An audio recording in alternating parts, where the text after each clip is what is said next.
Time check tayo. It's 7:56. Yan, palabas ako ng school. This is school. Yan.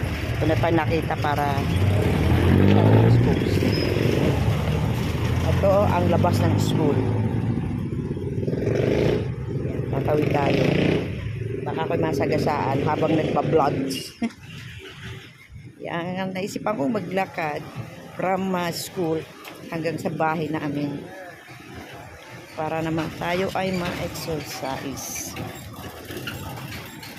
Kailangan kong mag-exercise at pagpawisan. Kaya lang napakainit. Mataas na ang araw. Yan. Titingnan ko kung ilang oras ang aking lakad from school hanggang dito. So, bali, main road to ng papuntang Bayumbon. Yan. Yan. Mag-walk-walk tayo. Walk-walk. Walk in the light.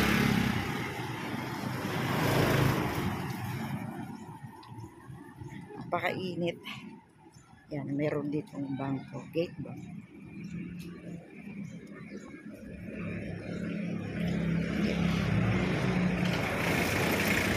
So, yan po. Nilalakad ko na, binabaybay ko na. So, nakaka 1 minute na. Pag nagta-tricycle ako, hindi naman inaabot ng 5 minutes ang school.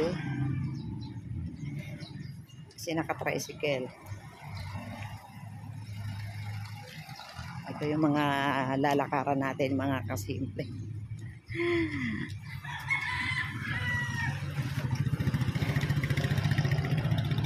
Nakakailang minuto na ba ako? So, ayan, 2 minutes na. yun ang nanggalingan ko.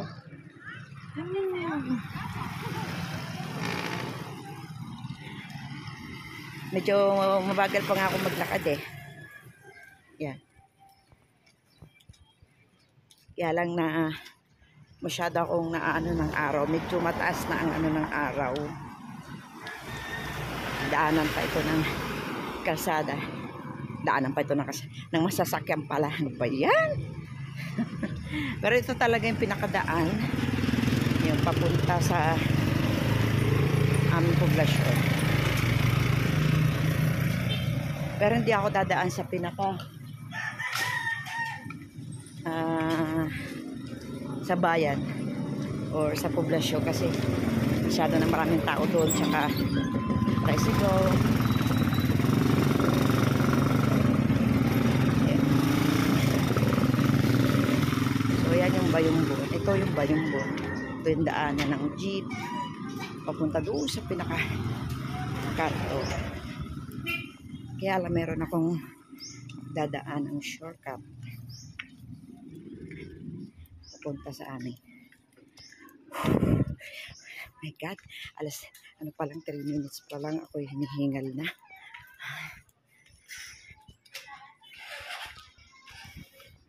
Kasi kailangan natin pumayat. Charot. Hindi kailangan natin mag-exercise para yung mga masasakit na tuhod at malalaking hita ay kailangan mabawasan ng konting patch. Ay, tugtog siya. Meron tugtog na dumaan. Hindi ko siya na-mute.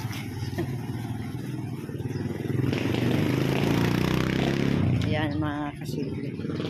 Pwede na daanan. Gandaan na natin yung ganda. Ganda. Ganda ng kanilang halaman. Bawal magtapon. Yan.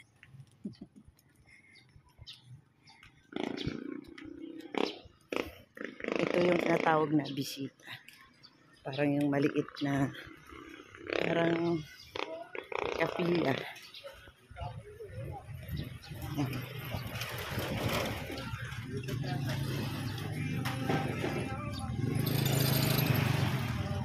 So, ako'y nakaka 4 minutes na.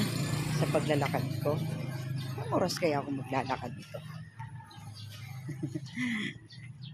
Ilang minuto. Nagpapakawis lang ako mga kasip. At hindi ako nakalakad ng gusto kasi nga gawa ng mga bata. Yung may school din dito sa Adventist.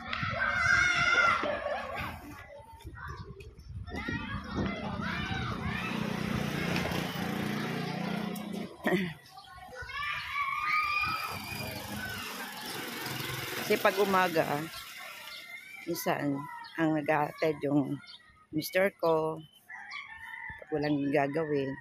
Kaya ako naman, kaya sabi ko, maglalakad nga ako, okay naman sa kanya kasi kailangan ko din talagang maglakad-lakad. Kasi ang hirap din nasa bahay ka lang, hindi ka rin pinagpapawisan kahit marami kang ginagawa. Hindi kasi ako pawising tao ewan ko ba.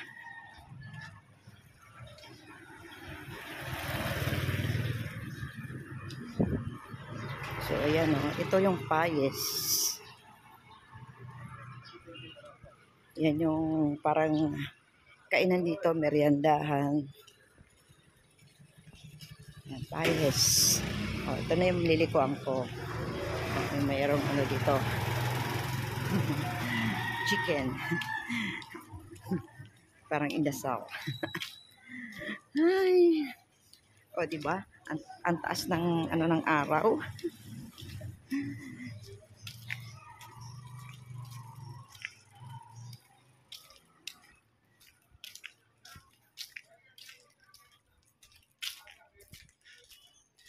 Yan. Kakaiba yung mga bahay dito.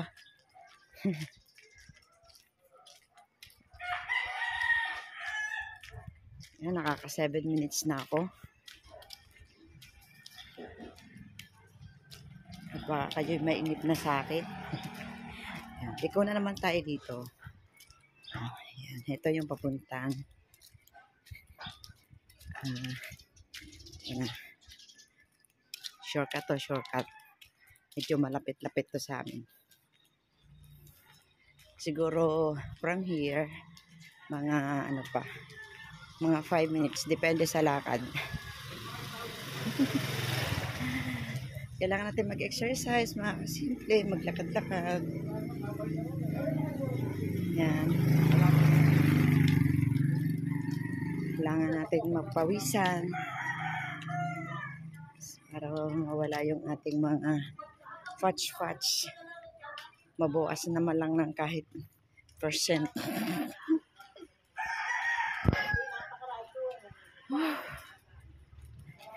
So, ito muna kasimple. Part 2 muna, part 2. Ayan na yung simbahan. Yung may cross. Yan. Hinto ko muna saglit. Siguro, lang naman. Minutes lang. Seconds lang naman. Ito na yung, another kapila. Bawat district dito, mayroong tinatawag na, patawag nito? Yung maliit na kapilya. Ang tawag dito sa Bayumbon ay bisita. Yun yung tawag nila doon sa mga maliit na kapilya. Kasi ayan na yung simbahan. Kung nakikita niyo yung tok-tok na yan. Yan po yung simbahan. Malapit-lapit na po kami dyan. Baga, nandito ko sa likod na naglalakad. Ginagawa itong bahay nung kakilala ko. Ilang buwan na rito ginagawa. May mga kakilala din ako sa lugar nito. Kasi pag nandun ako sa pinaka main road, dun sa may dinadaanan ng mga jeep, baka ko'y mabangga pa. Maabangga sa paglalakad. Kung tutuusin, nasa 10 minutes na pala ako naglalakad from school.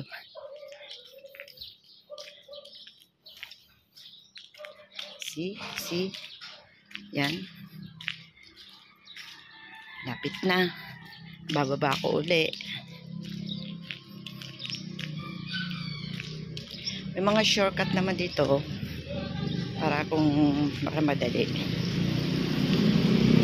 Uy! Sakay halak.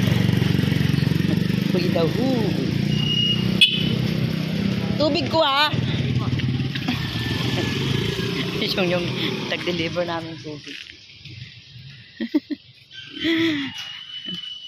Di-deliver ng tubig sa bahay. Yun yung likuan na yun. Yan. Siguro mga 3 minutes to 5 minutes pa.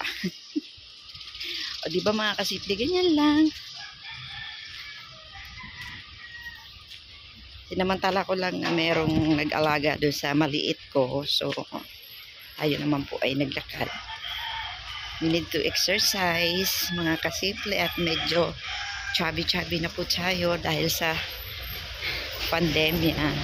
Ayan, nararamdaman ko may malaking truck. See? Oh my God, so big. Ay! Yan. Daanan po dito ng mga truck na malalaki. Kasi pumupunta po yan doon sa bundok. Nagwakwari po sila. Dali lang muna ulit.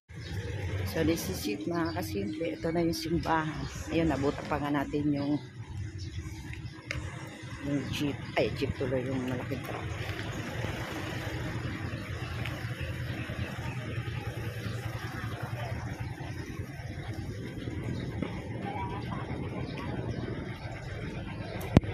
So dito na ako lumiko sa harapan ng simbahan. Ayun, ang simbahan ng Katoliko. Yan po. Pwede rin ako dumaan doon. Meron naman akong lilikuan. So, yan po ang simbahan ng North Siguray.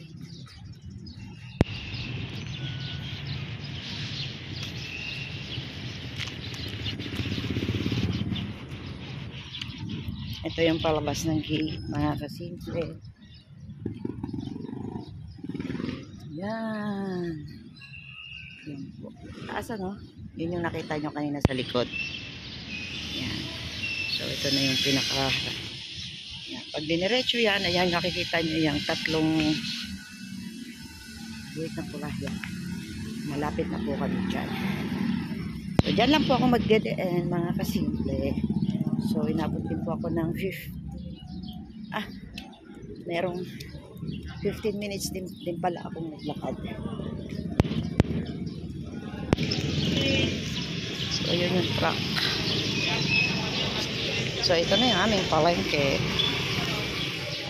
Kasi malapit lang kami dito sa sa palengke.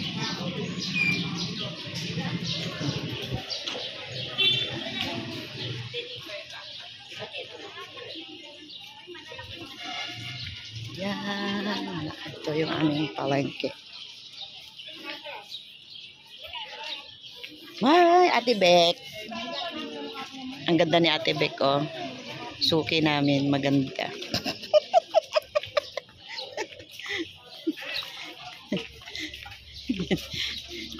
Hindi niya alam nagbablog ako eh.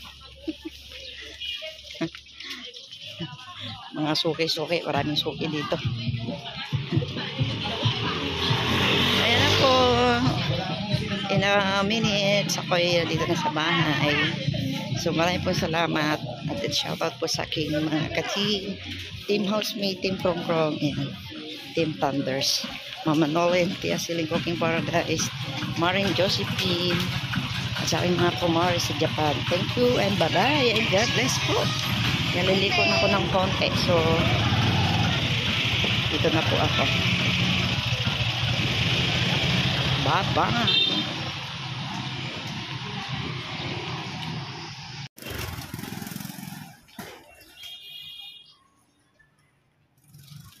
Ito na yung bahay ko. Bye-bye.